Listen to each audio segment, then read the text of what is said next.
नमस्कार, मैं हूं जगन्नाथ। आप देख रहे हैं इंडिया टॉप न्यूज। आइए रुक करते हैं खबरों की ओर। मिल्कीपुर में सपा के बागी विधायक अभय सिंह भाजपा का कर रहे हैं प्रचार। जी हां, खबर है मिल्कीपुर अयोध्या से। मिल्कीपुर उपचुनाव सपा के बागी विधायक अभय सिंह भाजपा के पक्ष में प्रचार में उतरे। मिल्कीपुर में भाजपा प्रत्याशी चंद्रभान पासवान के पक्ष में कर रहे हैं प्रचार। अभय सिंह ने कहा, मिल्कीपुर में भाजपा की जीत सुनिश्चित है। और अभय सिंह ने केंद्र और प्रदेश सरकार की योजनाओं का भी किया बखान और कहा, मिल्कीपुर क्षेत्र की जनता को सरकार की कल्याणकारी योजनाओं से काफी लाभान्वित हुई है। यहां की जनता भी आरोप लगा रही है कि सांसद और विधायक क्या दोनों एक ही परिवार से होंगे। गोसाईगंज से सपा के विधायक अभय सिंह का कहना है कि मिल्कीपुर की जनता चंद्रभान पासवान के पक्ष में लगातार बोल रही है और उनकी स्थिति अच्छी दिखाई पड़ रही है। और जनता का कहना है कि लोगों के दुख और सुख में ये या इनके कार्यकर्ता पहुंचते रहते हैं। और अभय सिंह ने बताया है कि हमने यहाँ जो देखा और जो दलितों ने कहा है कि परिवारवाद राजतंत्र का विकृत स्वरूप है और जनता की सोच है कि एक ही परिवार को बार बार आरक्षण का लाभ नहीं मिलना चाहिए। लोगों का कहना है कि नए व्यक्ति को भी मौका मिलना चाहिए। क्या तैयारी है? लगातार आप लोगों के बीच जा रहे हैं, क्या माहौल लग रहा है? अब हम लोगों की इधर बहुत सी रिश्तेदारियां हैं। हमारे बुआ लोगों की शादी, हमारी बहनों की, हमारे परिवार की लड़कियों की शादी यहाँ हुई है। मैं यहाँ लगातार आ रहा हूँ तो देख रहा हूँ कि यहाँ पर जो है सरकार की योजनाओं से लोग बहुत लाभान्वित हैं, आच्छादित हुए हैं। उनकी योजनाओं से लोगों को लाभ हुआ है और लोग जो है चंद्रभान पासवान के पक्ष में बोल रहे हैं।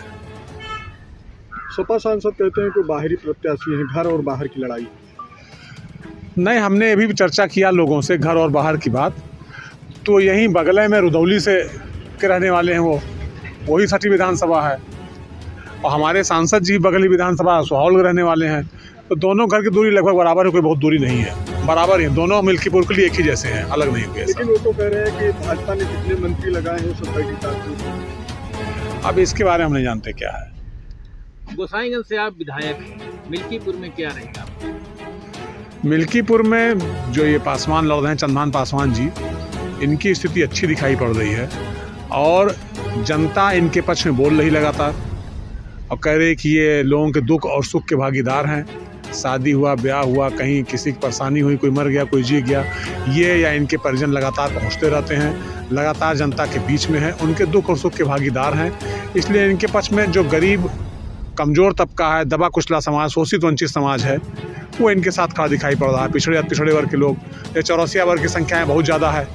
चौरसिया लोग बीच में हम कई बार यहाँ मिलना जुलना हो लोगों, तो हर आदमी इन्हीं के नाम लेता दिखाई पड़ा।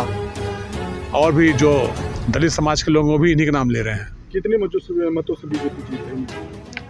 अब ये तो देखिए, आप पत्रकार हैं, आप देख रहे हैं, आप तो गांव जा रहे हो। हम तो जहाँ रिश्तेदारी वहीं जाते हैं, उठते बैठते हैं। तो वहाँ जैसे कोई कार्यक्रम हुआ, वहाँ गए, वहाँ बातचीत हुई, तो वहाँ बातचीत यही निकल करके आ रहा है कि आम जनमानस, आम जनता चंद्रभान पासवान जी के पक्ष में बोल रही है।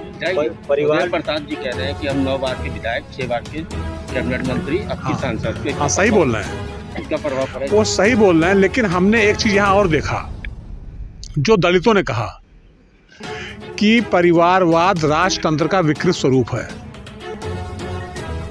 और बाबा साहब डॉक्टर भीमराव अंबेडकर ने जो आरक्षण दिया था लोगों को कि समाज के प्रत्येक व्यक्ति, हर अंतिम व्यक्ति को उस आरक्षण का लाभ मिले। दलित समाज को, सवर्ण को, तो पिछड़ी जात को तो आरक्षण वीपी सिंह ने दिया था, लेकिन जो दलितों का आरक्षण दिया था उसमें यही किया था कि समाज के अंतिम व्यक्ति में पंक्ति में बैठे हुए लोगों को भी लाभ मिले। तो उसके तहत लोग ये कह रहे हैं कि एक ही परिवार में बार बार सब कुछ जा रहा है, दूसरे परिवार का कुछ चाहिए। ये भी एक बड़ा असर पड़ रहा है और उनका कहना है कि नए व्यक्ति को भी मौका मिलना चाहिए, एक ही परिवार को आरक्षण का लाभ बार बार नहीं मिलना चाहिए। ये भी लोगों की सोच है, जो मैंने दलितों को देखा और गरीब लोगों को देखा। परिवार डेवलपमेंट एजेंसी पीडीए को कल डिप्टी सीएम ने कहा है। हाँ। अब ये तो आप खुद ही जान रहे हैं, देख रहे हैं। मिल्कीपुर में भी लोग यही बात कर रहे हैं कि एक ही परिवार का आदमी बार बार होगा। नहीं, पीडीए को उन्होंने कहा है, उसकी डिफिनेशन बताइए कि परिवार डेवलपमेंट एजेंसी। अथॉरिटी, एजेंसी कहा है, अथॉरिटी।